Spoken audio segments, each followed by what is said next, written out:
Advocate ने राजीव जी उन्होंने अभी अभी कही है। बिल्कुल बिल्कुल राजू रामचंद्रन अपनी बात रखते हुए और कहते हुए यहाँ पर कि आखिर क्या सही है क्या गलत है, कह रहे हैं मिलॉर्ड माननीय न्यायाधीशों को कम से कम ये तो देखना चाहिए कि उन्होंने अपने विवेक का प्रयोग किया है, चाहे वो कितने भी उच्च अधिकारी हों, चाहे उनकी शक्ति कितनी भी विशिष्ट हो, प्रत्येक संवैधानिक अंग की तरह उनका भी विवेक का प्रयोग करने का कर्तव्य है उनको, और आदेश को पढ़ने से विवेक आपका जो प्रयोग है वो स्पष्ट नहीं होता है। यहाँ पर ये साफ साफ बात कही जा रही है। रामचंद्रन कहते हैं आगे कि कम से कम ये तो देखें कि इस निर्णय तक पहुँचने के लिए क्या क्या विचार विमर्श नहीं हुआ, क्या क्या हुआ था वहाँ पे। अनुच्छेद 324 के तहत प्रदत्त पूर्ण शक्तियाँ असीमित विवेकाधिकार प्रदान नहीं करती हैं। इस शक्ति का प्रयोग अभी भी न्यायिक समीक्षा के अधीन है। ये बात यहाँ कह रहे हैं राजू रामचंद्रन जी। राजू रामचंद्रन वरिष्ठ वकील अपनी बात रखते हुए यहाँ पे अमलेंदु जी आगे भी हाँ रामचंद्रन ही राजीव जी आगे भी अपनी बात रख रहे हैं, बहुत लंबी चौड़ी उन्होंने भी बात रखी है। और राजू रामचंद्रन अब कह रहे हैं राजीव जी कि मूल सवाल यह है कि चुनाव आयोग को क्लॉज 6 में बताई गई जरूरतों जैसे ड्राइविंग लाइसेंस या पैन कार्ड जैसे दस्तावेजों को हटाने की शक्ति कहाँ से मिलती है।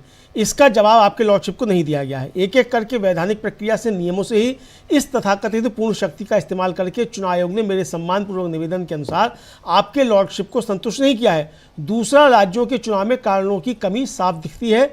24 जून की अधिसूचना में कम से कम यह कहा गया था कि बिहार में जल्दी चुनाव होने वाले हैं, वही तर्क अब कई राज्यों में इस्तेमाल किया जा रहा है। शामिल 12 राज्यों में छत्तीसगढ़ भी है जहाँ दिसंबर 2028 में चुनाव होने हैं, तो फिर इतनी जल्दी क्या है और दूसरे राज्यों को बाहर रखने का क्या कारण है जहाँ 2028 में चुनाव होने हैं। मीलॉर्ड, इसका कोई स्पष्ट कारण नहीं है। हमने रिकॉर्ड पर एक टेबल रखी है जिसमें बताया गया है कि अलग अलग राज्यों में चुनाव कब होते हैं।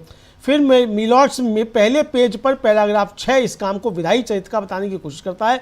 किसी कार्रवाई को सिर्फ विधायी कहने से मनमानी के आधार पर चुनौती से मुक्त नहीं हो जाती। अगर मान भी ले बहस के लिए कि यह विधायी है तो मैं कहूँगा कि इसे ऐसा नहीं कहा जा सकता, यह किसी चुनी हुई विधायिका से नहीं निकला है। ज़्यादा से ज़्यादा इसे एक विशेष संवैधानिक शक्ति कहा जा सकता है, लेकिन यह निश्चित रूप से उस अर्थ में विधायी नहीं है जिस अर्थ में चुनी गई विधायिका द्वारा घोषित विधायी तथ्यों को वैध माना जाता है।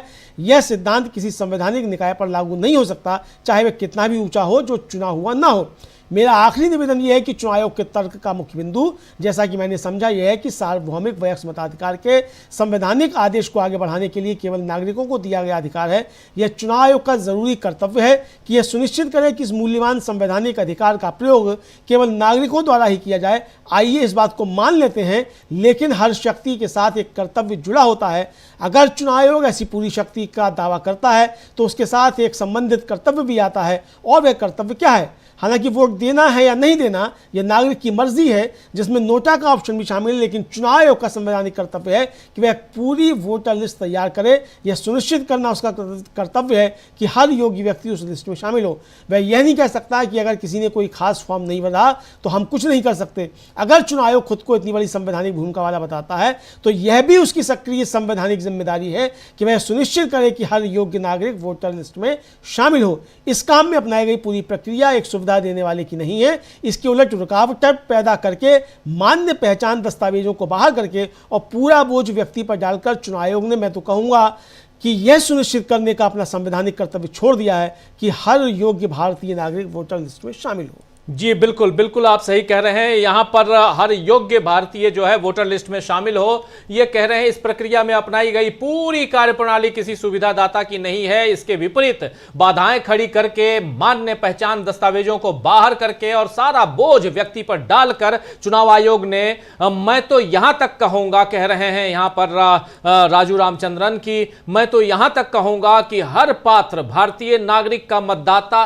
का नाम मतदाता सूची में शामिल करने के अपने संवैधानिक कर्तव्य का त्याग कर दिया है यहां पर। यानी यहां चुनाव आयोग ने अपने जो चुनाव आयोग का जो संवैधानिक कर्तव्य है उसका त्याग कर दिया। इस बीच बड़ी खबर आ रही है कि एसआईआर पर सुनवाई पूरी हो गई। इसके साथ ही आप स्क्रीन पर देख रहे हैं एसआईआर पर सुनवाई पूरी हो गई है, और यहां इसके बाद सीजेआई सूर्यकांत ने कहा, जस्टिस सूर्यकांत ने, कि अब दैट्स ऑल, आप लोगों की सुनवाई पूरी होती है और फैसला अब सुरक्षित रख लिया जाता है। यानी एसआईआर पर सुनवाई पूरी। अभी तक 7 महीने हम लोग भी, अमलेंदु जी, इंतजार कर रहे थे। आखिर कम से कम हम लोग भी दोपहर में खाना खाने के बाद जब आप कार्यक्रम करते हैं, कई बार नींद भी आती है, नींद के झोंके भी आते हैं, और सीजीआई साहब को भी आती है। लेकिन सीजीआई साहब को भी और खासकर सीजीआई साहब को जब नींद आती है लंच के बाद, तो उसके बाद भी बैठकर वो सुन रहे हैं, और उनके साथ जॉय माल्या बागची साहब वो भी सुन रहे थे। दोनों जजों की बेंच ने ये सुनवाई पूरी कर ली है। उन्होंने सबको धन्यवाद कहा है। तमाम राजू रामचंद्रन, देखिए कितने वकील यहाँ पर, किन किन लोगों ने यहाँ पर अपनी बातें रखी हैं, कितने वकीलों ने अपनी बात रखी है। अब फैसले की घड़ी है, इंतजार है कि फैसला क्या आता है। सब फैसले का इंतजार करेंगे, और लेकिन सबसे बड़ी बात यही है कि फैसला जो है वो देश की जनता के पक्ष में आए, इसकी उम्मीद हम करते हैं। देश की जनता, जिस आवाम के लिए जो वोटर है, सबसे मजेदार बात कि जो आप जब वोट देने के अधिकारी, अभी तक मैं कल भी कह रहा था, खासकर अपने शाम के कार्यक्रम न्यूज पॉइंट में, कि जब आप वोट ले लेते हैं, अगर आप कह रहे हैं कि 2003 के बाद से आप वोटर हैं या नहीं हैं, वो साबित कीजिए। तो आपने अभी तक वोट क्यों लिए हमसे? वोट लेकर प्रधानमंत्री की कुर्सी पे बैठ गए, वोट लेकर गृह मंत्री की कुर्सी पर बैठ गए, लेकिन आज आप अपनी कुर्सी छोड़ नहीं रहे हैं और हमसे हमारा वोटर आईडी कार्ड छीन लिए। जी, हमारा वोटर आईडी कार्ड आप छीन रहे हैं। और अभी तक ये पता नहीं कि मोदी जी ने भी एसआईआर का फॉर्म भरा कि नहीं भरा। ये भी ज्ञानेश कुमार जी ने भी भरा कि नहीं भरा, और भरा तो क्या डॉक्यूमेंट्स दिए बताएं देश को। भाई जब मोदी जी ने वैक्सीन लगवाई थी तो आगे सामने बताया था ना कि मैंने वैक्सीन लगवा ली है। तो मोदी जी ने अगर एसआईआर का फॉर्म भरा है तो सामने आकर बताएं कि एसआईआर का फॉर्म भरा है और फॉर्म में क्या भरा है उन्होंने, ये बताया जाए। बिल्कुल बिल्कुल, आप सही कह रहे हैं। तो यहां पर फैसला सुरक्षित रख लिया गया है, और चुनाव आयोग मुख्य न्यायाधीश सूर्यकांत ने कहा, आप सभी का धन्यवाद करता हूं, जितने यहां वरिष्ठ वकीलों का धन्यवाद उन्होंने किया, और फैसला बोला कि सुरक्षित है। और फैसला सुरक्षित रखने के बाद अब इस सुनवाई में यही विराम लगता है। फैसला कब आएगा ये इसका इंतजार रहेगा। Thank you everyone. Judgement reserved कह रहे हैं, एसआईआर पर जजमेंट को रिजर्व कर लिया गया, फैसले को सुरक्षित रख लिया गया है, और इसके बाद अब इंतजार है कि फैसला कब सुनाया जाएगा। इतना तो तय मानिए कि फैसला सुनाने से पहले इसमें बहुत दिन लग सकते हैं, कम से कम 15-20 दिन, 25 दिन, अगर जल्दी चाहें तो। नहीं तो फिर इंतजार कीजिए, चुनाव के बाद भी फैसला आ सकता है। राजीव जी, वो जो चुनाव आयुक्तों की उस पर जो याचिका गई थी पिछली साल, तो जस्टिस सूर्यकांत की बेंच थी, जहाँ तक मुझे ध्यान पड़ रहा है, ये कहा था कि होली के बाद सुनेंगे।